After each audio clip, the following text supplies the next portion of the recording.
Welcome to the second beginning tutorial on JavaScript. Now, in the last video I said we would be using Notepad throughout the series, but I kind of changed my mind because it's a little bit easier to use Notepad++ with JavaScript. Now, if you want to use Notepad, that's not a problem. You can continue to do that. But if you want to use Notepad++, it's very easy to download and it's a very quick install. In fact, if you open up your browser and go to Google and just type in Notepad++, you'll see it comes up very quickly here. And you can just hit this download link right here. And as I said, it's a very, very quick install. Now, once you open up Notepad++, I want you to go ahead and copy this template right here, because this is going to be the default template that we'll use throughout the series.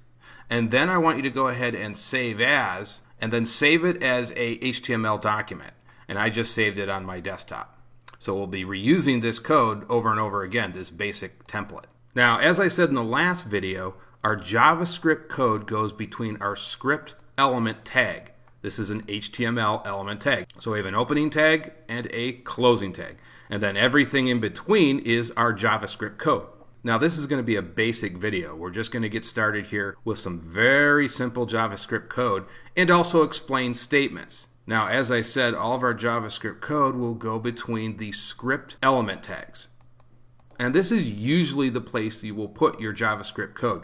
Now, there are some other places you can actually put your JavaScript code, and we'll get into that in later videos. But for now, we're going to go ahead and put our JavaScript code right in here. And of course, there's the body HTML tags, and all of our web content goes in here, in this area. So let's go ahead and write some JavaScript code.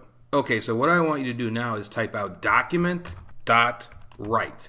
And then I want you to type in parenthesis, and we'll get into that later on what this is. But essentially, this is a function. And basically what this allows us to do is write out any HTML content to our web page. And I'll show you that in a minute. It's going to be very simple. And inside, I want you to put quotes, and we're just going to use the very famous hello world, which is usually used in someone's first program. So we'll use that here. And then we're going to end this with a semicolon. Now, since this video is about statements, this entire line of code is referred to as a statement. And what is a statement? Think of it as a little bit of code that does some work for us, some computations. So that's what a statement is. Now, you could have hundreds of statements in your JavaScript code, and we will eventually get to that later on. Now, to end a statement, you always use a semicolon, and then you move on to the next statement. So let's go ahead and run this, and we'll launch this in IE. Now, you might get a message down here that says allow blocked content. And so just go ahead and hit that. And so there you see our document.write has printed out hello world for us. And so if we decided to add more code, this is going to be fake code. We would put another semicolon, that's how statements work. They go in a top-down order. So again, the semicolon ends each statement. And actually, let's go ahead and get rid of these because we don't want to save that. So in the next video, we will talk about variables. Before we move any deeper into JavaScript, we want to start using an external JavaScript file, because that is the best way to utilize your JavaScript code. And that is the way most websites do that. Now, similar to the CSS series, we are going to create a website folder where we'll keep all of our website code, and we'll call that simply website. And we're going to use the HTML code from the second video. I think that was on statements. So let's just move that into here, and let's open that folder now. And now let's create our JavaScript file. It'll be empty in the beginning, but then we'll populate it with a couple instructions. So let's go ahead and just make a simple text document. Let's open that up. And then what you want to do is save that as a .js file. So we're going to call this test.js. And then you want to select all files and make sure this is ANSI right here. And then we'll hit save. And there you can see we've got our nice little JavaScript file now. And we can delete our original text file. And then let's just go ahead and open this up with Notepad, and we'll just size this over here. And let's go ahead and open up our web page. And there is the JavaScript that we created from the second video. And we're just going to reuse this. This isn't a tutorial about creating JavaScript code. It's about actually using an external JavaScript file. So let's just put in something different, just to be different.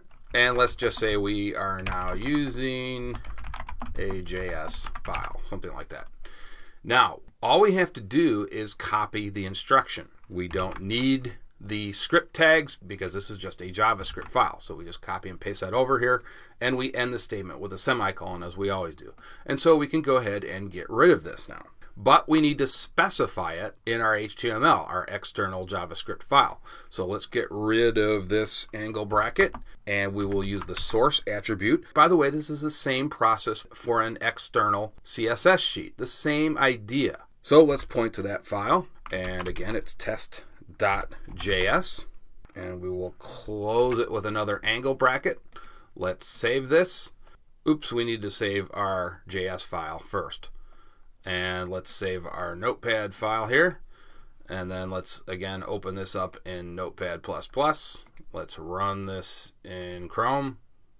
And there you can see we are now using a JavaScript file. So let's close that out. Let's close everything out now.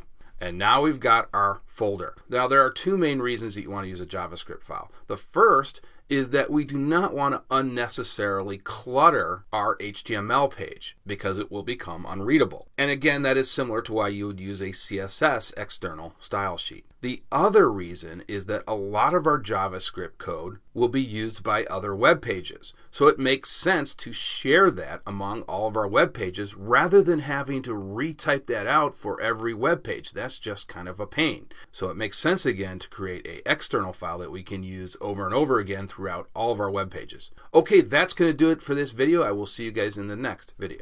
We're going to continue on with talking about variables in JavaScript. And I want to talk about the concept of a loosely typed language, and mainly the differences between a loosely typed language and a strongly typed language. Now, languages like Java and C# are considered to be strongly typed languages. JavaScript is considered to be a loosely typed language in terms of variables. And the main difference is that you do not declare the data types of the variables explicitly in JavaScript. So if we take a look at this example that I used in the previous video, this is an integer obviously, but we do not have to declare it here. We simply type var for variable. Now if we look at this same example in Java, we have to declare the data type, which is an int. If you don't put that in there, you will get a compile error. But in JavaScript, you do not have to identify the type before the variable. So that's why it is considered a loosely typed language. It is defined as an int when we assign a value. Now let's run this, and we'll run it in Chrome.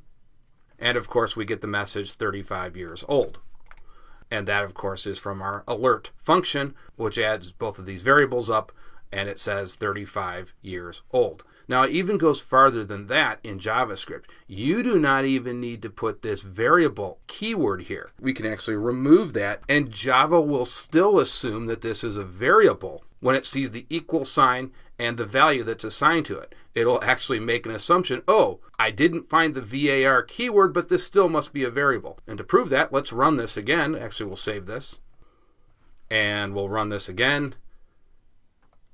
And we get the same result. Now, even though you don't have to put the var keyword in front of your variable, I do not recommend that you do that. So we're going to put it back.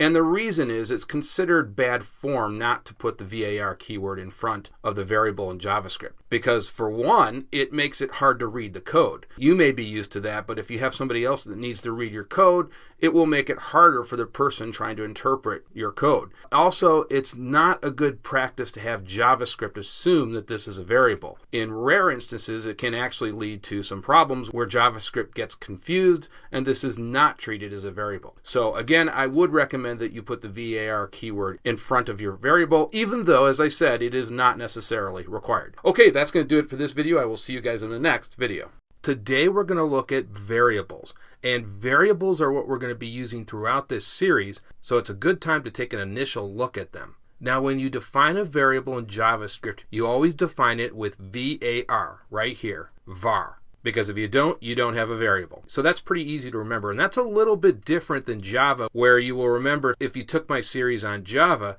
you had to define data types, that kind of stuff. Nope, here all you need is var. Now there are two ways to start off with a variable. One is you can declare it like we did here, and we called it day, but we did not assign it a value. You can assign a value to it later. So here we just gave it a name, but we didn't use the equal sign, so we didn't give it a value. The second way is to declare it, and then we give it our name right here. We declared it, gave it a name called assigned value, so that's the name of our variable, and then we assigned a value to it, which is a numeric value, this long number right here. Now, similar to Java, you have comments, which you can put in here, and if you use 2 slashes, what happens is the browser will actually ignore these and continue on to the next line of code that it finds. So this green here denotes that it's a comment, and it will not be executed in the browser. Now, there are 3 primary types of variables in JavaScript, and we will be using all of these in later tutorials. There are numeric variables, and that's pretty simple. We just put in a number right here. Very easy to remember. There are string variables where we put in some text or characters. And then the third type is just a simple true or false. Those are Boolean variables, and those are very easy to remember. So just 3 types of variables. There are some other flavors, but these are the 3 primary ones we'll be using throughout this series. So once again, you declare it with var, you give it a name, and then you assign it a value. And of course, this equal sign here gives it a value. So you must have that. That assigns the value to our variable name. And you'll see this function here. We're actually going to type this in a minute. And I'll talk about functions in a few minutes. Now, why do we use variables? Think of it as storage. This is the way the computer remembers something. It's his memory. Without it, the computer program wouldn't be able to remember things. So basically, it allows the computer to remember things, and it allows him to use variables later on. Now, you can only start variables with a letter or an underscore. So I can't put like a 1, 2, 3 in here. No, you can't do that. You have to start it out with a letter or a, and you see when I tried to do that, the actual variable name turned red, which was telling me, which Notepad++ is telling me, hey, you can't do that. Now, another rule in terms of naming convention, and you don't have to necessarily follow this, but you probably should, is that when you start a new word, you should always capitalize it. So in this case, and the first word should not be capitalized. So in this case, I had assign, so the A is in lowercase, and then the second word, which was value, I started out with a capital V. Now, if the naming convention is just one word, we use all lowercase. And variables are case sensitive, just like in almost every programming language. So I will show you that in a minute. Now, we're going to do a tutorial on functions later on, but every program needs a function. And functions are very similar to methods in Java. So if you took my series on Java, functions are very, very similar. And what they do is they act upon the variables that we used up here. Because without functions, these variables really wouldn't serve any purpose. So think of a function like an action or behavior. This is where we're going to work against our variables. And so let's put a function in here so we can go ahead and use this program. Now, this is called the alert function, and this is something we're going to be using a lot in these early tutorials. Now, later on, I'll be introducing you to new JavaScript functions, but the alert function is something we're going to use early on. So we just type in alert, and we're going to type in open paren. And this is where we're going to use some of the variables that we defined up here. And we're going to use years and some text. We are not going to use game over or these 2 variables right here. Now, we can define all the variables we want. We don't have to use them right away. We could always use them later. So we're just going to use these 2 variables for now. So we're going to type in years.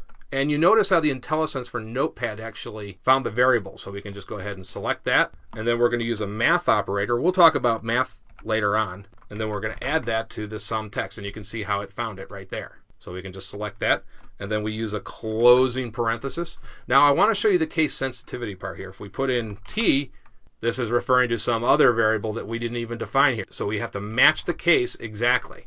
And there you go. And then we use a semicolon to end this statement. Remember, everything's a statement. So that's what we're doing. We're using the alert function, which is this, and we're adding our 2 variables. Now, this alert function actually is pretty useful. You can actually send a message to the user. So again, this is a JavaScript function that's supplied by JavaScript that we're using here. So if this works out, we should get a message that will say 35 plus this years old, right? So it'll sum these up and it should just say 35 years old. So let's go up to run, and we're actually going to launch this in Chrome. And there you can see we got our JavaScript alert, and it says 35 years old.